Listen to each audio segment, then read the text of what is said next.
Hello students, स्वागत है आपका अपने यूट्यूब चैनल दर्शन बायोवाला में। सेल बायोलॉजी की एक सीरीज का एक टॉपिक आज लेकर के आए हैं, राइबोसोम,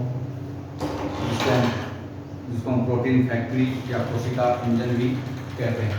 तो राइबोसोम को ही हम कि अगर हम अन्य नाम की बात करें तो राइबोसोम के अन्य नाम हैं कोशिका इंजन या प्रोटीन फैक्ट्री।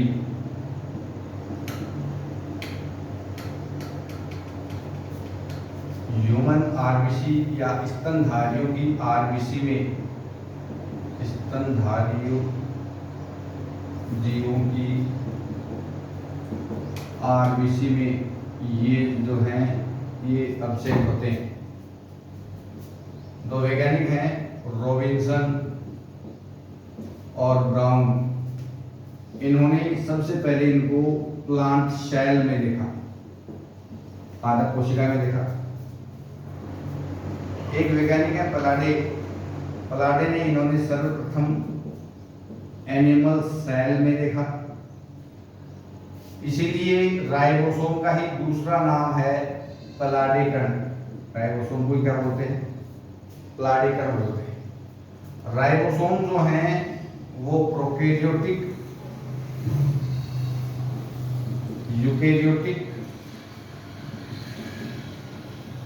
सेल, माइटोकॉन्ड्रिया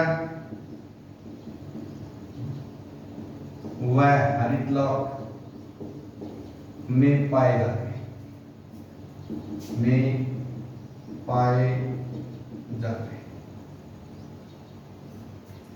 ये झिल्ली रहित कोशिकाएं हैं।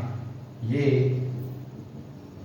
झिल्ली रहित कोशिकाएं। झिल्ली रहित कोशिकाएं का मतलब है कि इनके चारों तरफ किसी भी प्रकार की झिल्ली नहीं पाई जाती।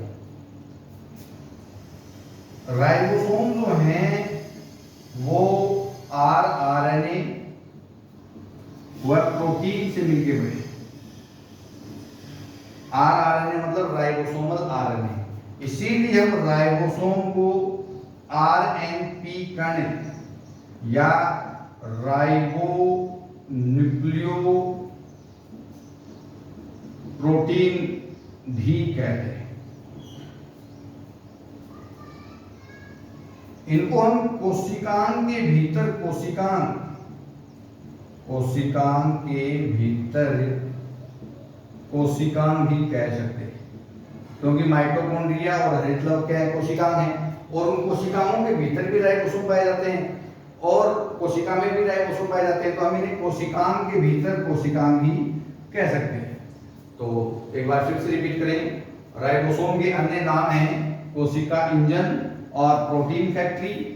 स्तनधारी जीवों की आरबीसी में राइबोसोम अवशेष होते हैं। रॉबिन्सन और ब्राउन ने इन्हें प्लांट सेल में देखा। पलाडे ने इन्हें एनिमल सेल में देखा, इसलिए इनका नाम क्या किया गया?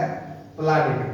प्रोकैरियोटिक, यूकैरियोटिक सेल और माइटोकॉन्ड्रिया और हरितलॉक, इनमें ये पाए जाते हैं। झिल्ली रहित कोशिकाएं हैं और राइबोसोम जो है वो आरएनए और प्रोटीन से मिलकर के बने हैं। इसीलिए राइबोसोम को हम आरएनपी कण यानी राइबो न्यूक्लियो प्रोटीन कण भी कहते हैं। और ये कोशिकांग के भीतर कोशिकांग भी इनको हम कह सकते हैं। यदि आप इसका स्क्रीनशॉट लेना चाहते हो तो आप ले सकते हो।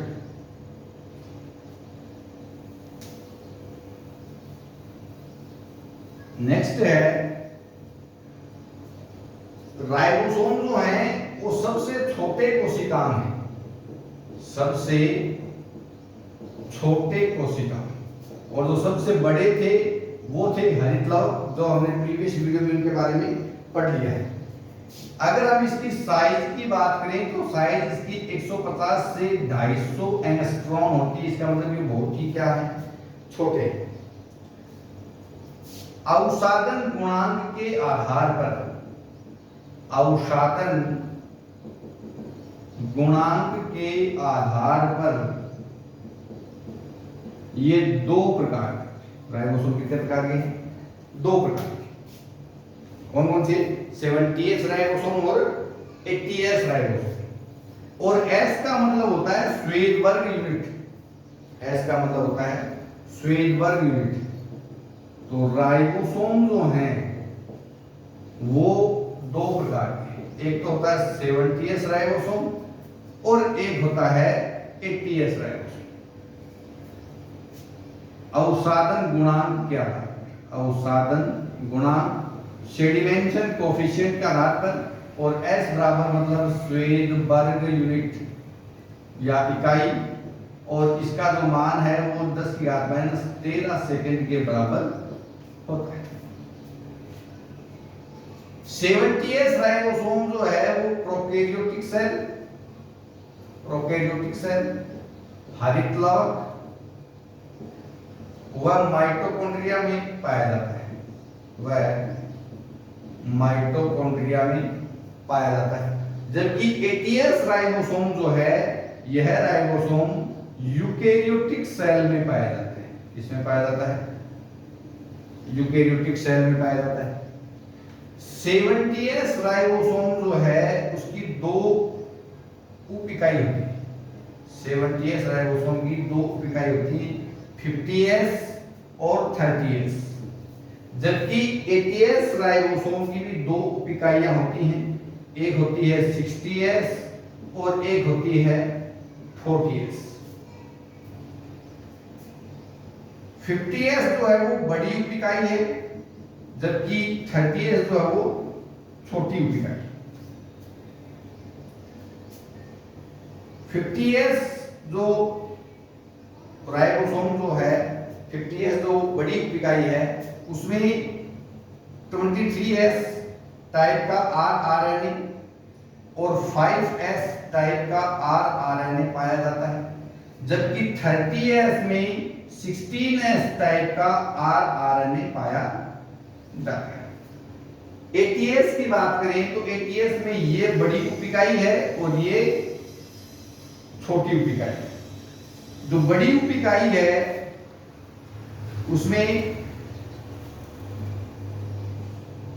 28s टाइप के rRNA, 5s टाइप के rRNA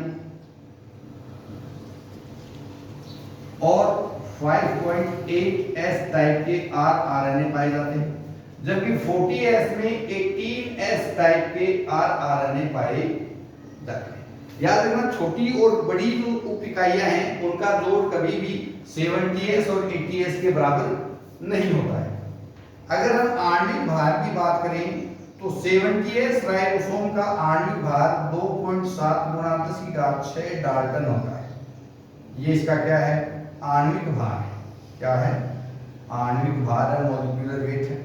जबकि 80s राइबोसोम जो हैं उनका आणविक भार 4.7 × 10⁶ डाल्टन।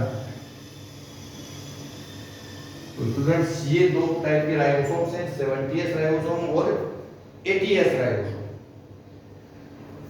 नेक्स्ट टॉपिक है, अगर आप इसका स्क्रीनशॉट लेना चाहते हो तो ले सकते हो। नेक्स्ट टॉपिक है, नोट लगा के लिख देता हूं मैं।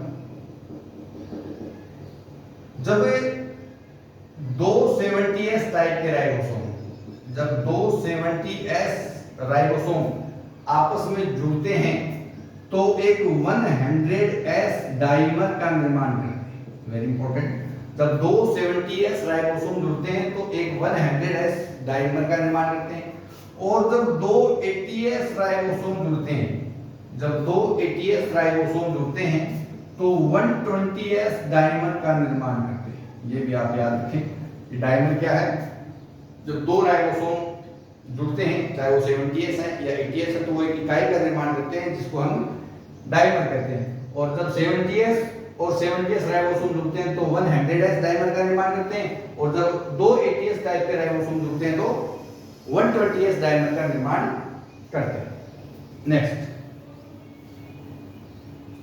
अगर हम इनके केमिकल कंपोजिशन यानी रासायनिक संगठन की बात करें, रासायनिक संगठन की अगर बात करें तो एक तो हमारे पास में है 70s राइबोसोम और एक हमारे पास में है 80s राइबोसोम। 70s टाइप का जो राइबोसोम है, अब हमें ये भी पता है कि राइबोसोम का जो संगठन है वो क्या है, rRNA प्लस में प्रोटीन, और इसका भी क्या है, rRNA प्लस में प्रोटीन। तो 70s राइबोसोम में rRNA होता है 60%, जबकि प्रोटीन होती है 40%। जबकि 80s टाइप का जो राइबोसोम होता है उसमें rRNA होता है 40% और प्रोटीन होती है 60%। तो ये भी आप याद रखें कि राइबोसोम का रासायनिक संगठन जो है वो rRNA और प्रोटीन से मिलकर के बना होता है। 70s टाइप के राइबोसोम में 60% rRNA और 40% प्रोटीन होता है, जबकि 80s टाइप के राइबोसोम में 40% rRNA और 60% प्रोटीन होता है। नेक्स्ट टॉपिक है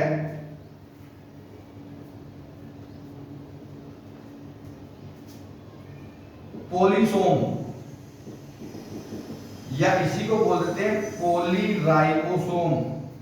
अब पोली का मतलब हमें पता है कि पोली का मतलब बहुत सारे और राइबोसोम मतलब राइबोसोम, इसका मतलब बहुत सारे राइबोसोम आपस में जुड़ करके पोलीसोम या पोलीराइबोसोम का निर्माण करते हैं। तो जब दो राइबोसोम, मान लो ये एक 60s राइबोसोम है और ये एक 40s टाइप का राइबोसोम की इकाई है, ये 40s है। जब ये दोनों मैग्नीशियम आयनों की सांद्रता में 0.001 मोलर सांद्रता में क्रिया करेंगे, तब ये मिलकर के क्या बनाएंगे, 80s राइबोसोम बनाएंगे। क्या बनाएंगे, 80s राइबोसोम। और जब 80s राइबोसोम आपस में जुड़ेंगे, मैग्नीशियम आयनों की सांद्रता को 10 गुना बढ़ाने पर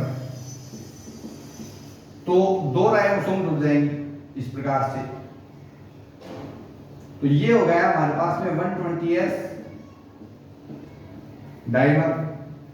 और जब ये डाइमर आगे जुड़ेंगे तो ये तो mRNA के ऊपर क्या जुड़ जाएंगी, छोटी इकाइयां, और ये क्या जुड़ जाएंगी, बड़ी इकाइयां जुड़ जाएंगी।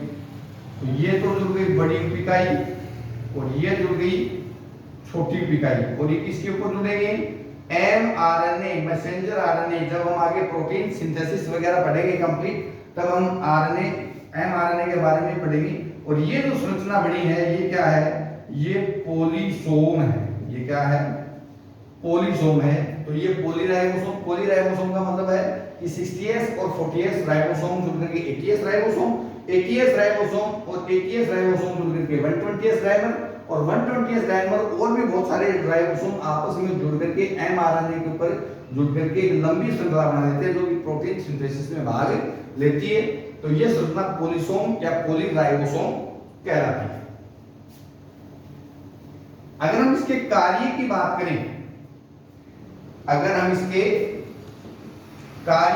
करें, तो कार्य जो है वो क्या होता है, राइबोसोम का मुख्य कार्य होता है प्रोटीन संश्लेषण का। प्रोटीन संश्लेषण का कार्य होता है। इसके अलावा राइबोसोम की जो छोटी उपिकाइयां होती हैं, राइबोसोम की छोटी उपिकाई आधार, शीर्ष और प्लेटफॉर्म से मिलकर के बनी होती है। जबकि जो बड़ी उपिकाई होती है, वो रिज मतलब श्रृंग, स्टॉक और केंद्रीय नलिका से मिलकर के बनी होती है। तो स्टूडेंट्स, ये कंप्लीट वीडियो था राइबोसोम के ऊपर। आने वाले टाइम में हम सेल बायोलॉजी को और भी वीडियो लेकर के आते रहेंगे। तब तक आप हमारे चैनल पर बने रहें। वीडियो को लाइक करें, शेयर करें, सब्सक्राइब करें। Thanks for watching video. जय हिंद, जय भारत।